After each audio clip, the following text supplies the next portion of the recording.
Welcome to the Really From podcast, where we talk about culture, creativity, and breaking down that question, where are you really from?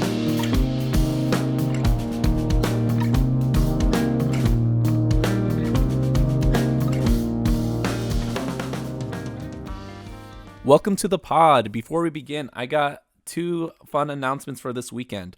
On Saturday, we're playing a virtual show with Marissa from Mannequin Pussy, and Manika is presented by Fan Club Collective at Cornell University. This is going to be a free virtual show. You can find the Zoom link in our Facebook, in the Facebook event page. I'll put it in the show notes. It's this Saturday, May 1st. Quote unquote doors start at 6 and music will start at 7. And on Sunday, we'll be doing an interview with Get Alternative during their Highways Variety Stream episode. It is this Sunday, May 2nd at 7 p.m. You could find it at youtube.com/getalternative. I'll put it in the show notes as well. Please come through. We're really excited on these events. We're excited to play shows. And now let's get to the pod. Welcome, everybody. Welcome to another episode of the Really From podcast. My name is Chris Lee Rodriguez. I play in the band Really From. We have a new album out on Topshelf Records. Today, I am talking to Thanya Iyer. She is an incredible artist. She released an album within the past year, I think, or was that a few months ago? Called Kind on Topshelf Records. This is the first episode where I'm talking to someone that I've just met for the first time. So I'm really excited. We're going to talk a little bit about our own identity, our moving through different spaces culturally, musically, and what that means in our own experiences. So thank you, Thanya, for coming to the pod. Thanks for having me. Of course. So I just want to give you an opportunity to introduce yourself, say anything that I missed, maybe left out, any other things that you do besides your own personal project. Yeah, my name is Thanya Iyer. I'm a musician. I play violin and synths and piano and sing and write songs. And I'm in school right now. Took the opportunity this year to do music therapy in school, and that's been a whole ride. And I also have been playing with making videos and figuring out what animation is and painting and getting in touch with my creative self this year. And I'm a teacher. I teach music lessons and a mentor for some sweet young artists. And yeah, I think that's kind of what I do. That's awesome. Do you go to McGill? I'm at Concordia. Okay. Yeah. I wish Michi was on this. Michi's a music therapist as well. Oh, she works with cool. Patients with dementia. No way. At a home. Yeah, that's what she does awesome. during the week. But she's actually doing that right now. Actually, she's at work. Wow. But yeah. Oh, and I'm in the same boat. I went back to school during COVID as well. I was like, oh, this is the best time. But I'm going to BU, but it's like an online program, so Okay. it's a little more doable. So I'm always at home. Always zooming. Always zooming. I'm a Zoom wizard. Nice. Yeah, it's a lot. Awesome. That's so cool. Who are some artists that you mentor? Well, I'm working with this organization called InPath and mentoring a young Indigenous artist. And she's going to release an album and has a bunch of videos, and we just get together and chat and figure things out together. And I also get the opportunity sometimes through a local record label called Florophone Records. And with each person's release, we just talk through things together and meet once a month to just give people support, because we've all done it. It's hard to release music, and it's such a wild ride, and it's nice to do it with friends. And so yeah, that's what's happening there. Oh, that's awesome. So I want to start off our conversation kind of similar to how I've done with previous episodes. if you've ever gotten the question, where are you really from? And if so, what is the weirdest or most memorable time you've been asked that question? Yeah, and funny, I just realized that your band name is also called Really From, and that's great. But that's a question that I've been asked quite a lot throughout my lifetime. Um, a lot of, well, I'm from India. My parents are. I was born in Montreal, but I get it from a lot of Indian people. Where are you from? Um, and or like, are you Indian, kind of thing like that. And I think because like I've heard that I guess I'm a bit ambiguous in where I look like I'm from, that it's always like a guess. It turns into like a guessing game of just like, oh, are you this? Are you that? And I'm just like, ah. And it's happened recently. I was like in like the eastern townships of Quebec, near my drummer's studio space there. And I think like a community member was like delivering wood, and they were like, where are you from? That was like this past year. And Yeah. I was like, Montreal, which is like 2 hours away. And they were like, oh, but where are you really from? And that's actually the first moment in my life that I was like, oh, like that's okay, great. But yeah, so it's happened a lot in many different ways. Definitely. That's real. I feel I'm curious because you grew up in Canada. I wonder if that experience with like people is similar to the States or it's different. Whether it's like you've gotten that question more from Indian people or it's more from like white Canadians or just all over. It's not really specific to one demographic. Yeah, I mean, definitely like a lot of like I have a memory of just like I feel like I was like at my piano class, and like it was like in a mall, and like like an Indian person came up to me and was just like, are you Indian and where are you from? But it's kind of hard to tell because you get so desensitized to the question that it's like I don't even know, and I'm like in a place now where I'm just like trying to like yeah, it's hard to know, Right. because it's like it's happened like so many times and in Yeah. so many different contexts. So a lot of like like just like not even knowing. Yeah. Are your parents immigrants or are they from Canada too?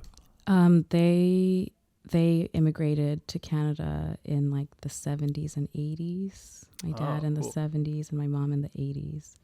Oh, nice. Yeah. That's awesome.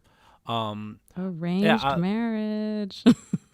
yeah. Yeah. That happened with my grandparents too Mm-hmm.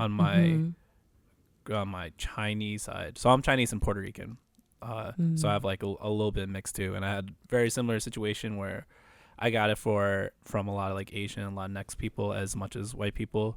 I've talked about this on other episodes, but I feel like when someone asks you that who isn't white, they're kind of like trying to gauge of like, oh, are you from where I'm from? They're like, Yeah. are we like kind of have Are a similar we experience are we or are we good? not? Yeah. But then it's like that's a completely different context than like when a white person asks you, because they're just like, Mm-hmm. yeah, that doesn't make sense. Like your voice and your face and your skin color doesn't make sense in my mind of like what is American or Canadian or American or just regional to where I am right now. Totally. Like I also probably have asked people where they're from, and Yeah. it's yeah, I get it. It comes from a place of just like, at least where I'm coming from, it's like you can't, like, the impact is definitely different, but the intention Yeah. comes from a place of just like, I want to know like where you're from, and can we chat about Yeah, our exactly. experiences together, like. And I feel like in like urban areas or certain areas of the world where it's like everyone there is from somewhere else, it is a pretty like diverse area, so they're always trying to gauge where you are, 'cause like even not even like white people are indigenous to the Americas. There's all like different people, so they're all trying to gauge it. Of course, So I yeah. get it. I was wondering like how you're saying you're always trying to like figure it out and trying to like gauge yourself. Have you felt like that has influenced your relationship with your own community, whether it could be like your community when growing up in school or your own like friend group or just like the area you live in or the like Montreal scene? Have you felt like that has kind of influenced how you interact with people, or it's kind not really on the other end?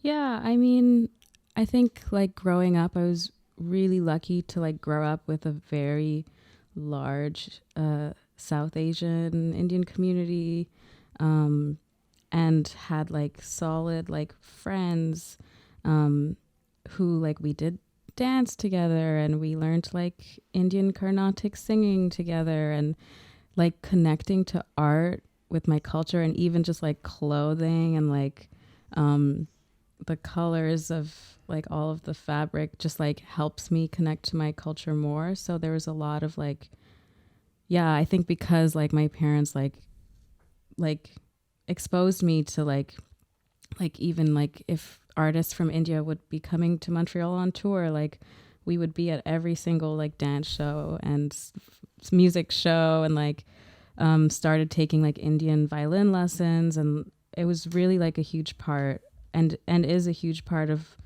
my life. And then I guess like bringing that into school, like I think I was lucky to have like a best friend who was like really supportive of just like lifting me up, like, and where I'm from, and like, ooh, like, because it's hard, like, when you're in elementary school, and like, I think the food is a huge thing, and the name pronunciation is a huge thing that kind of like destroys your self esteem when people are like, like, that smells bad, or like, is your name Thanya? Like, because it's spelled like, I just like Right, have right. like horrible memories of like name pronunciation, just like scars in my life. And I think like because of like the community and friends, like it's given me like a strength, you know, to That's um really cool. What is I've actually I'm very ignorant of like Indian music, specifically violin. Is there a certain like obviously it's not difficulty because you're raised in that, but is their approach kind of like different than like a Western European track of like violin music? yeah, I mean, so basically like in South India there's like Carnatic music, and in North India there's Hindustani that has like some subtle differences, but mostly like different names for different like ragas, which are just different scales, and they all have like a Western equivalent to them. Um, and when you play Indian violin, you're sitting on the floor, and so the violin's kind of like there's lots of like sliding capacity that's possible. So there's lots of these like slides and different ornaments in the music, and it's very melody driven.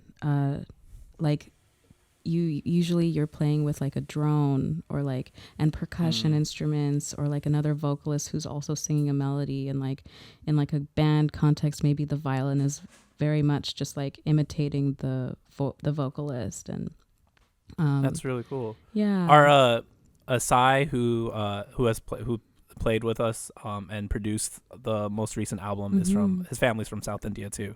So Cool. I don't know Sick. if he's trained in Indian music. I have to ask him, but I remember he was like telling me a lot about like the different languages and dialects Hmm. and all over the country. Mm-hmm. So that's really interesting. I'm wondering, has that like upbringing in in culture and like the dance and like Indian classical music, quote unquote, help affected your own art and your own work as like a creative person? I definitely think so. Like I think like definitely in like my voice and the way I sing, it's like hugely influenced by um like Indian singing in the slides and in yeah, those ornaments that are there.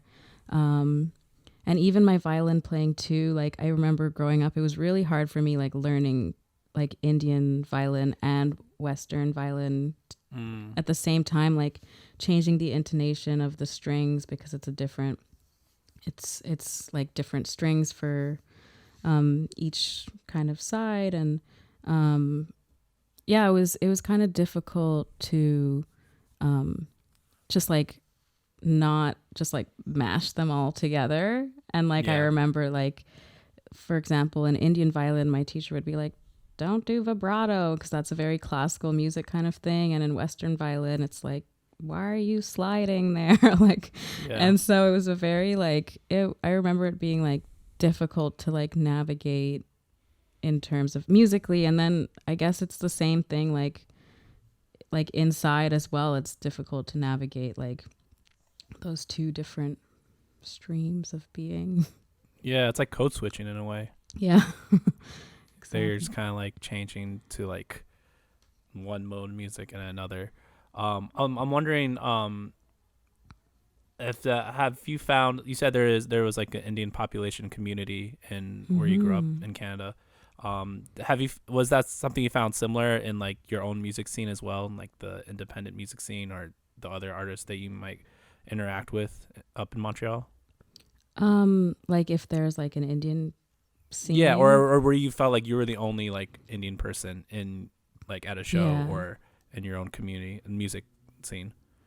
I'm definitely like sometimes the only Indian person at a show or Yeah. um and I'm like, it's cool, like there are a lot of efforts now to like bring all of the Indian people together from, like, I just joined a Discord for like Oh, South nice. Asians and all over in the States and Canada, UK and India, like everywhere. And um yeah, and it's really um yeah, it's I definitely yeah, don't I feel like a little bit isolated sometimes in that way, but it's really nice like meeting other Indian people and connecting with them and like hearing their journey and how similar it's been. And Do you yeah. have a time? Do you remember like one moment where you connected with someone and like found that solidarity in someone else at a show at all?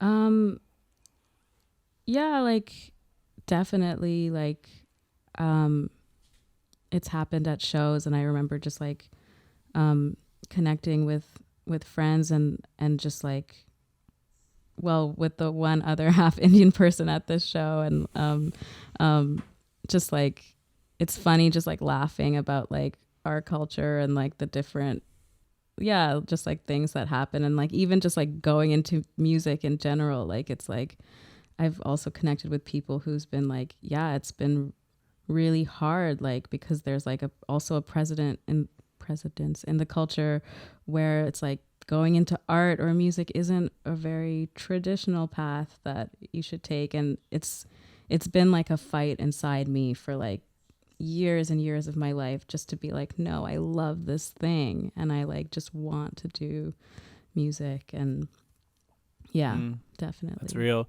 Did you feel like you had that what's the word? Conflict with your family as well, or were they more supportive and kind of let you find your own path? Yeah, like definitely like both, it's like, Yeah. you know it's like my mom, she's just like, my dad, he sang all the time in the house, and like he passed away before I kind of got into music. But my mom, Mm. like as soon as I started playing shows, she was always kind of like, when are you going to be a doctor and do your PhD and be an engineer? And but then would come Yeah. to every show, and like and be like, yeah, like that was great, or like that was bad, like you should really sing better. She would tell you if you were bad.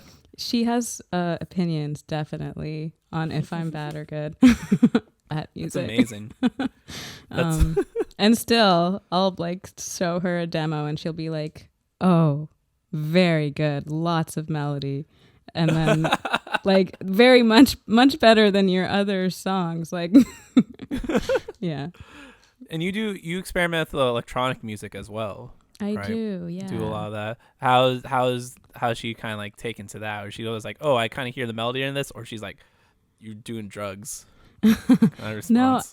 I think like as long as there's like a strong melody, she's kind of down. And it was definitely like for a while like, um I don't understand the music you're making. like what's going on. Yeah. But I think like it's so interesting. Like on our first album, the song that we were maybe gonna leave out, she was just like, no, you have to put that song on the album. Oh, that's awesome. And it's the song that actually got like the most radio plays, I think. And like, it's like moms sometimes Yeah. know, and sometimes you just got to do you and like, It's a good example. yeah, keep doing it. But I think as long as there's like a strong melody, she's down no That's matter awesome. what's going on in the music. That's really cool. I'm like thinking about like my own family and like what people of different cultures have gravitate towards. You know, I feel like my mom's Puerto Rican, and I feel like she always gravitates towards the groove and towards like the instrumental more than like the vocal itself. Oh, cool. Like everyone like Matt plays trumpet in the band, and just all the parents just love every time there's a trumpet because he's a really talented musician, and he's like a trained jazz musician and knows how to improvise. So whenever they hear that, they're always like, yeah, because like I feel like Puerto Ricans love a good trumpet. Anyone like my he's Chinese, but he's from New York, and like gotta love the like bring back to the like 70s Motown kind of trumpet thing. So it's always interesting kind of hearing this where like I write about my family, but the thing they always comment on is like the trumpet, not the words that I've talked about them.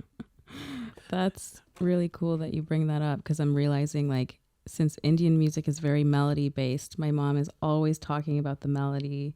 And also she does really like it when our trumpet player plays with us, and Yeah. saxophone and all They of these love like that. beautiful melodic instruments. That's so interesting because there's also, like I'm very ignorant of Indian music, but like the rhythmic aspect of it as well is very interesting. Like how you like teach rhythms. One of the school districts that I teach at, they actually use the Indian like takadimi Oh, kind of yeah. phrasing instead of doing like ta ti ti ta for little kids. They do takadimi and stuff. That's cool. Yeah, and then I remember I had a Indian private student who was like visiting his family in India, and as a joke, I was like something on the side. I was like, "Oh, give me a tabla." I was like, "Oh, give me a tabla," or just as a joke, like, "Oh, give me something since you're there." And he got me these like little like souvenir ones. Oh, that's so like, nice. Give it a. Does it work? Does it? Yeah, it's just like, it sounds fine. It's more like a souvenir thing. I got That's like so nice. 2 of them. But yeah, Oh, so that's but great. I remember I worked at a camp once with this old Jamaican dude who's like played with like every reggae artist, with like Peter Tosh and like all the Marley sons, but not Bob Marley, just all his kids. And he was also just like a really trained world percussionist, and he like knew all like are they called ragas as well on the tablas, just like the equivalent of that. Yeah, those And just like rhythms. Yeah. and just playing those rhythms. And I was always thought it was like the rhythmic aspect of stuff, and kind of how how it transports into different places is always interesting. And I always feel like sometimes whenever like I play music, and like growing up and like playing punk music and stuff, there are like certain rhythms in my family listen to that kind of like permeated in there. I don't know if you found that as well. Yeah, just like I feel like the music that we listen to growing up, just like it fuels like our entire like love for like where we gravitate to stylistically, and definitely. That's awesome. Do you feel like being like a first generation kid, growing up in you grew up in Montreal, right? Or in the area? Yeah.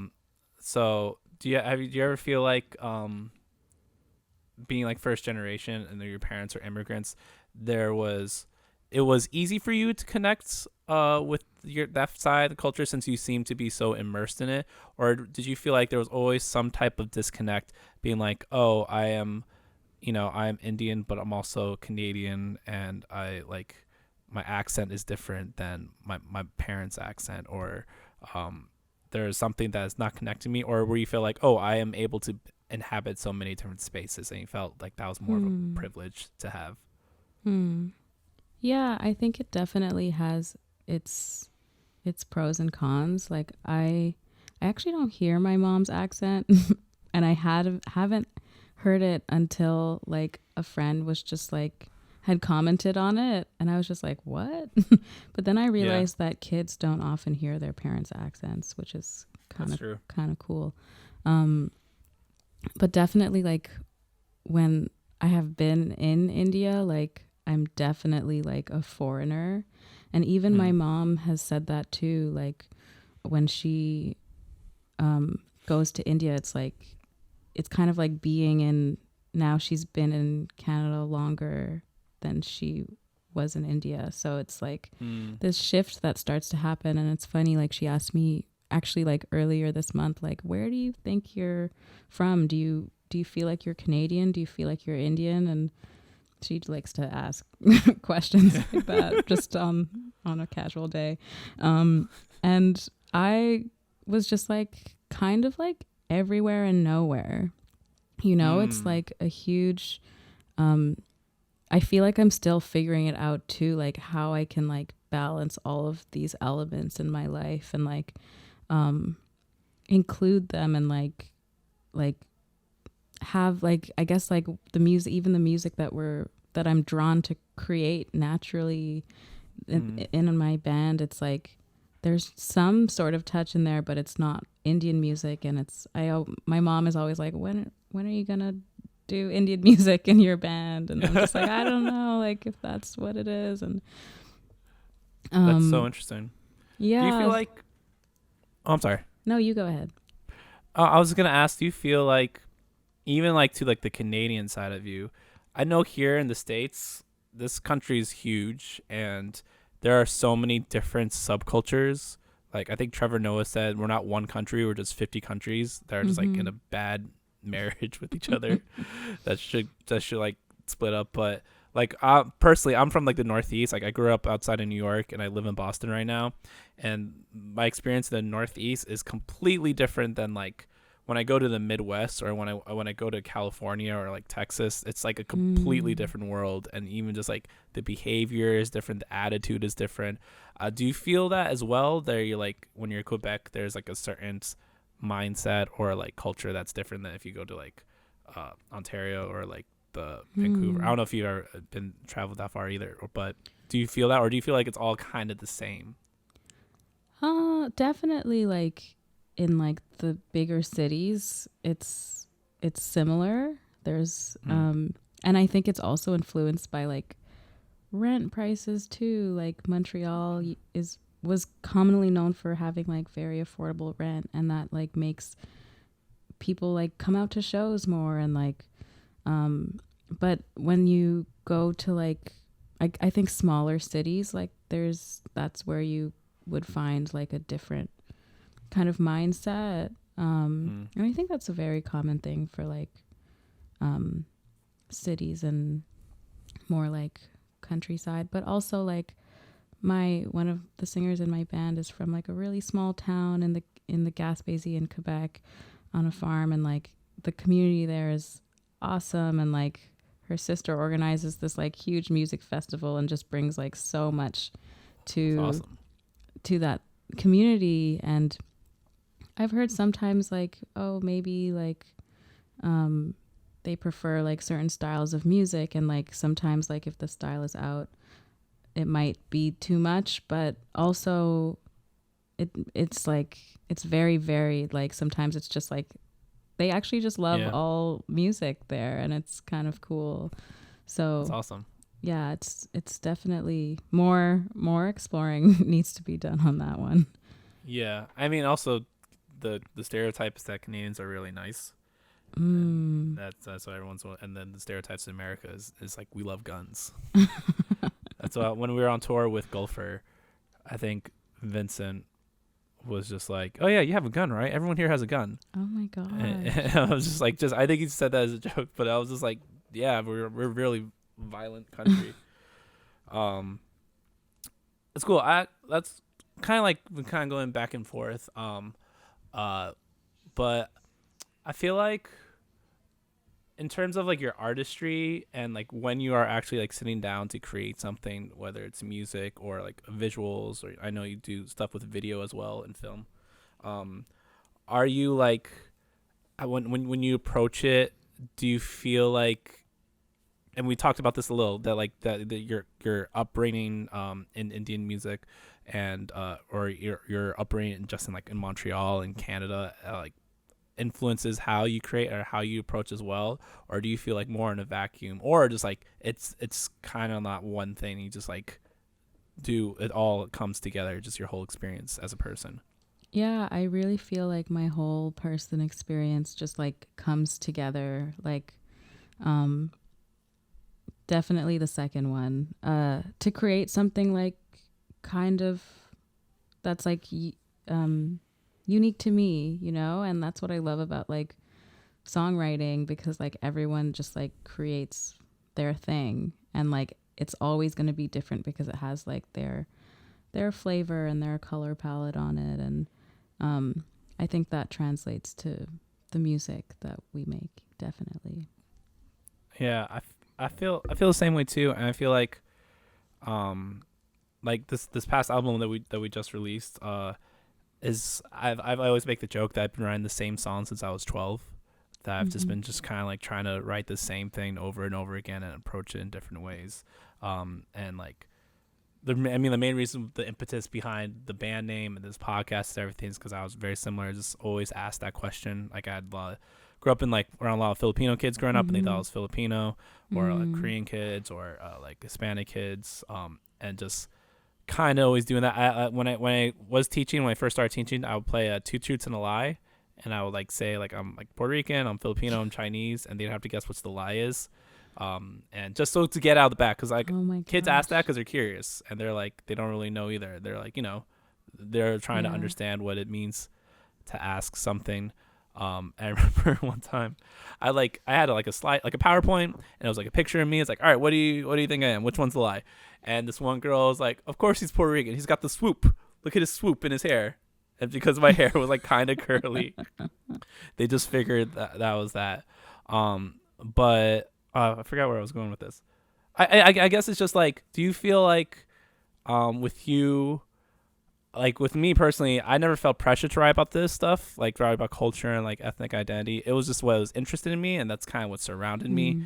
Do you feel like pressure sometimes, like you have to write about your experience or like being Indian, or you're like you kind of aren't interested in talking about that part, or you are interested, or it could be a mix of both? Because I remember I have friends who are like, I have a friend who's a writer, and she was like, a note she got from an agent once, like your poems about Latina or like Mm-hmm. being Hispanic isn't aggressive enough, or isn't like this certain frame of like a Mm. stereotype of like what we think Latin writers are.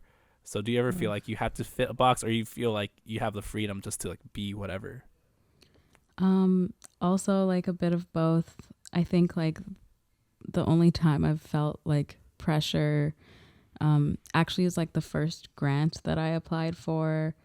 I I didn't get it, and one of the feedback was just like it will be helpful if you speak more of like the Indian Yeah. aspect to your music, and it's that's really difficult because it's just like I can't like make my music more Indian than it naturally is, because it's just like this is the expression that is happening from like everything in my life, and it's like influenced by so many different things. And I definitely feel that like when it comes to like applying for things or like in grants or something, there's a lot of like pressure to always put like they just like want you to put like some sort of trauma on the forefront of Yeah. your being and experience, and that's just like kind of annoying that things can't just be about the art that you're making. And but also it's like I like incorporating parts of my like I guess Indian culture that feel organic, like when it feels like Mm. good for me and like that it resonates with me, then it's there. And I think it happens a lot in like clothing and like Yeah. but also art and maybe sound sometimes. If I'm hearing like just like a rhythm that's very common to Indian music, then I'll ask like Daniel, our drummer, to be like, "Hey, learn this thing." Or like I gave him like in Bharatanatyam dance, there's these like anklets that I had where you put on your ankles, and they're just like bells, and I gave those bells to our drummer too, to be like, we need more of this sound, like here's new things to play. And it's great, like, and that kind of feels like natural. And I think I've been heading towards more of like a groove based, like meditative kind of style of songwriting, and that also is influenced by like my Indian culture. And so yeah, there's definitely like yeah, it's a lot of things. That's real. And I also forget that you guys have so many grants for artists that just We exist. do. That's so nice. Just hearing It's about so like, oh, nice. you can get money from grants for things. There's not a lot of that here. Or if they are, it's like kind of similar. So we're always just like out on. So I remember when we were on tour with Gulfer, they're like, yeah, we got a grant to go on this tour. I'm like, what? You could just like ask for money and people can just give you money. Yeah. Or obviously there's like a process, but still, it's just like It's kind of amazing. It's great. Yeah. that is really cool. I hope that you guys get grants. I hope so too. I actually did apply for one in Boston and didn't get it, but I'm also not great at grant writing either. It feels like that's like a whole job. I work at a nonprofit, and there's just there's someone on the team who just writes grants, like applies for grants. That's like their job. But it also must be like way more competitive, right? Way more competitive. Yeah. Based more on like philanthropy of specific people and like private domains. Like some states, depending on the state, you might have different things, because it's like we have like state government, federal government, and like everyone has their own taxes. So there is like a cultural council in Massachusetts where I live, but then sometimes it could be like super competitive to get in, and or it's like huge with networks. It's really weird. And also we're just like kind of like an indie jazz obscure band from Boston that has like a semi like big following, but like not huge enough to do that. Cool. And it's so like those are the bands who need the grants, I feel. Right. Right. Yeah, I guess it's weird. It's a lot. It's very. I'm really happy that we got to talk. So I'm like, oh sweet, I could talk to like someone who isn't American. Yeah. And has like a little. I don't know. Maybe do you feel like you've had some more support in your experience as an artist, or is it still just kind of as hard or cutthroat as it would be here? Definitely so much support because of grants, but also like community, and like, yeah, it's like it helps make this more sustainable, you know, even though it can still be competitive, and you can still not get grants for projects. It's just like, it's so fun to pay your friends to do art, and that they're amazing. Did you get a grant to do that visual album? We did. Or was that like funded? We did get a grant for it. That's insane. So yeah, and it's like, I mean, sometimes like it's like usually like when I say yes to a gig, it's like if there's funding, it's great, and if not, it's okay too. Like it's like all of the friends are just like down to do the art, which is awesome. And but it's still like you want to make things like comfortable for people, even if like you just like grants are great. Yeah, it's nice. Wow. Thank you so much for talking with me. I think that's pretty much everything I had. Also great to meet a fellow Topshelf label mate. Great to meet. Great to hopefully we could, once gigs can happen again, we could play again at in Montreal. That'd be so fun. Would love that. That'd be love that city. I was actually there just like with my partner. We went and like we hung out with like Dave for like a day. Oh my like gosh. it was on 4th of July, and we were like, we don't want to be in America on 4th of July. So we just like drove 6 hours up to Montreal. Wow. But yeah, love Montreal, love Canada. Thank you so much. Thank you. I want to give you an opportunity to shout out anything you're working on, any projects that might be in the works, or any organizations or other artists that you want to put on a platform. Well, we're gonna start recording process soon. to Nice. maybe do another EP. Um, but it's just like everything takes like twice as long to think about it during pandemic times. Yeah. But our bass player Pompey is working on a really cool album that I've been so lucky to hear and see the process of, and I'm excited for when that comes out.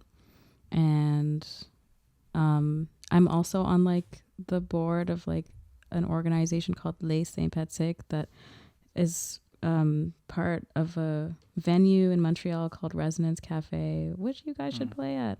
Yeah. And they've been organizing this really fun live stream series and just like Oh, that's organize so many concerts, and it's a great hub for like creativity and experimental music and all sorts of creative music in Montreal.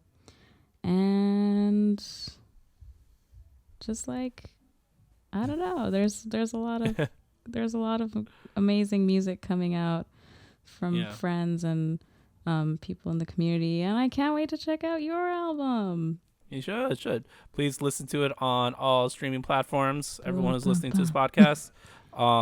Thank you so much. How is also? I'm like, I didn't want to ask because I was like, oh, you kind of have like more of like a neutral accent, but you're. Or did you grow up in like an English speaking community, or was it like there's a French community? Because I know there's like definitely an English speaking community. That's interesting. How is your French? Is C'est it like bon. okay? Je pratique tout le temps. Cool. Yeah, Nice. it's okay. It's not great. That's fine. Yeah. Oh. Great. Thanks so much, No, Chris. sorry. This was so fun. No, yeah, this was awesome. Thank you so much. Woo!